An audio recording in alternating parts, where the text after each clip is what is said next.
Welcome back to What Arty Noobs with General Disturbance. You're looking at a Turán III prototypus. It's a Tier 5 German premium medium tank. It's located on the southwest spawn of Karelia Encounter, and it's under the command of Wazwulf of Quinn. Game on. Well, actually, this is a Hungarian tank, not a German tank. But because it was made specifically for the Germans, and in fact it was just a test prototype that was made to show the Germans what the Hungarians could actually produce, yes, it's in the German tech tree, but it is a Hungarian tank. Now, what the Hungarians were actually initially after was a license to produce German vehicles. They wanted to produce the Panzer IV and also the Stug and other tanks, but they couldn't get the license from the Germans, and the Germans wouldn't hand over their designs. So what happened was that they actually showed the Germans what they could produce of their own industry, and this was one of the products they put together. Basically, it's a very, very poor copy of a medium tank, but it's actually very thin armour, except at the front of the turret, which is 75mm. The rest of it is fairly thin and penetrable. As you can see, there are rivets. Yes, rivets in the armor. Not welded, it's riveted together. And of course, rivets break when they get hit by shells. The gun is a 75mm, and it's actually capable of 110 alpha, 113mm pin, and a fairly reasonable, well, slow shell velocity of only 770 meters per second. So it's a pretty poor gun. But in actual fact, it's a modified version of the PaK-40. And the PaK-40 is actually a very good German anti-tank gun. But it had to be modified to place it in the prototypus. So the Hungarians came up with this tank, but they never actually got into production with any of the German tanks. And as a consequence, they never really made anything of their industry. Which is a pity, really, because, the Czechs were actually manufacturing tanks for the Germans out of the Pilsen plant, and they really took just about everything the Czechs could put forward, but they didn't do the same with the Hungarians, so they missed the opportunity to manufacture new tanks. Well, there's an AMX-13 FL11 directly above us, and he is spotting us by proximity at the moment. He's just way too close. And the worry is that there might be enemy tanks on the horseshoe who can shoot us in the rear. So that's why he's being very, very cautious at the moment. In fact, this tank should be treated more like a tank destroyer than a medium tank. You should try and snipe from a distance if you can help it, and not to try and poke out like a medium tank, because if you do and you get spotted, you're likely to get hurt. And oh, he just took a round from a Valentine anti-tank. He did get spotted, proximity spotted, and he got hit in the tracks there by the Valentine, who was trying to get him in the main body but missed. In fact, it looks like he tried again and again and failed twice. Looks like he's continuing to shoot and miss. There are enemy tanks up ahead of us. As far as we can see as well, there's a Churchill 7 off to our left. So we are getting some spotting. In fact, we just spotted a Panzer IV Ausrung D, which is a 75mm armed. Good, he got a shot into the Valentine anti-tank, and he went down. But we just spotted another enemy, a Stug, and another one, a Hetzer. Now, the Hetzer might be a bigger problem. Is he looking at us? Yes, he is. We bounced off his angled armor. Now, I suppose that Panzer IV Ausrung D, that's the version, I think, with the 75mm gun. It's a low-pressure 75mm, very much like the one we've got, actually. Although the PaK-40 really wasn't a low-pressure. He's been spotted again. Oh, managed to get in just in time. Somebody else is shooting us from up there. It could be the Stug, but the Stug wasn't spotted when we poked out there. So he's constantly poking in the hope that he can work out where the enemy is. And so far, he's managed to get 1,175 hit points of spotting assist in this game. So that's a lot. He's really helping his team. Gets one round into the Panzer IV. He backs off. He obviously can't see us. He couldn't see us. That's why he wasn't able to detect us. Okay, well, we're capping at the moment because, of course, as I mentioned, this is an encounter game. And we've got the cap at the moment with two tanks. A Panzer Selbstfahrerfährte 4C, which, of course, as you know, is the... Was it the Einsee? No, it's the Einsee, actually, which is a tank destroyer. A free one that was given to players. Oh! That was a 75mm round from a P43, but a low roll. And we did have a T67 in the cap. He's still there, but I think they have been reset by somebody. Okay, he's poking again. I think he's trying to get a shot into the Hetzer, but every time he pokes, he's risking getting shot by that Stug or the P43. And the Stug hasn't tried to shoot us. Not yet. Oh, he's been spotted again. Yes, now he's definitely trying to get at us. And in fact, the P43 gets another 75mm into our side. The side armor on this tank is diabolically bad. 25mm on the hull and 35 on the turret. So, yes, it's an easy pen.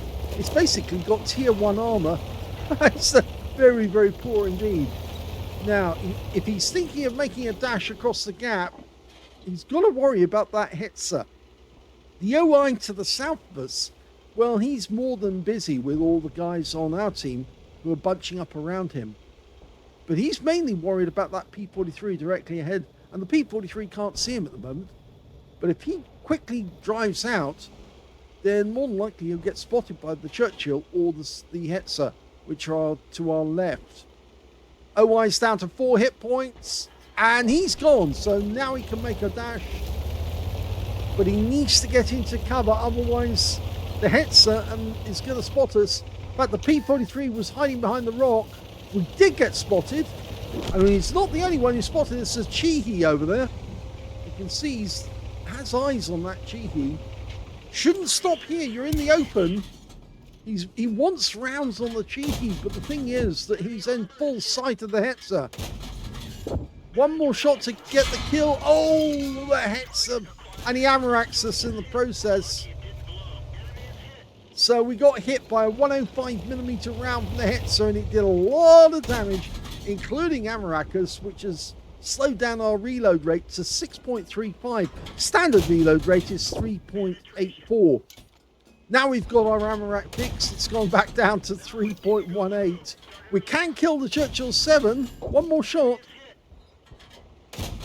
And he does get it. And that's his first kill of the game. But there's the Hetzer. And he's a one-shot for the Hetzer. Unless somebody takes the Hetzer out. There's only 2 enemies left. They're Arty, who's just been discovered. An AMX-13 F3AM. And he's gone. It's just the Hetzer left. So if he can kill the Hetzer, he's thinking about going down into the tip. And the Hetzer goes down. And that is a victory.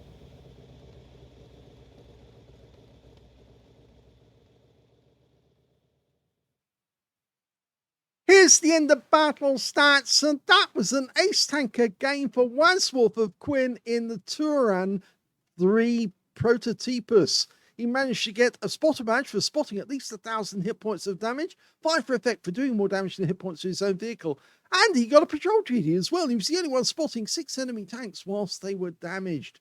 And his win rate from the game, 3,087. So I think he got the ace tanker mostly from the spotting out of this one. Let's have a look at team score. Well, he didn't get the highest damage in the game because that went to the KV2 on our team, who got a high caliber for 2,844 hit points. Second highest damage went to the T67 with 1,346. He was the guy who was in the cap most of the time. And the third highest damage, well, that went to the enemy AMX-13 F3AM. He got 1,324 hit points and was their highest scorer. When it came to Wazwulf, he only got 1,001 hit points of damage. But he did beat all but 3 on the enemy team and 2 on his own, which puts him in 6th place on damage. When it came to kills, the scorers were the KV2 and the T67, 5 kills apiece. 2 kills to the BK36 and 1H on the enemy team, and 1 kill to everyone else, but only 3 players on the enemy team actually managed to get kills in that game. And when it came to base XP, Wazwulf got second place. Yes, 1,261 went to the KV2, 1,175 went to Wazwulf, and mostly down to his spotting. And they were the only 2 players who managed to get over 1,000 base in this game, with the heavy tank number 6 getting 771. He fired 17 rounds. Only 12 of those were direct hits, but 10 penetrations. Yes, it doesn't quite have the power to actually get through some of the enemy armor, even with 113 millimeters of pen. So he did have a bit of difficulty there trying to get shots on target. The Hetzer, of course, has the angled armor, which meant the shell bounced off. In fact, he did have a couple of bounces in that game. 101 hit points of damage, of which 787 were at more than 300 meters. So you can see Wazwulf was trying to play it as a long-range TD stroke medium tank. You shouldn't really try to play this as a medium, because if you do, you're going to take a lot of damage from the enemy in the process.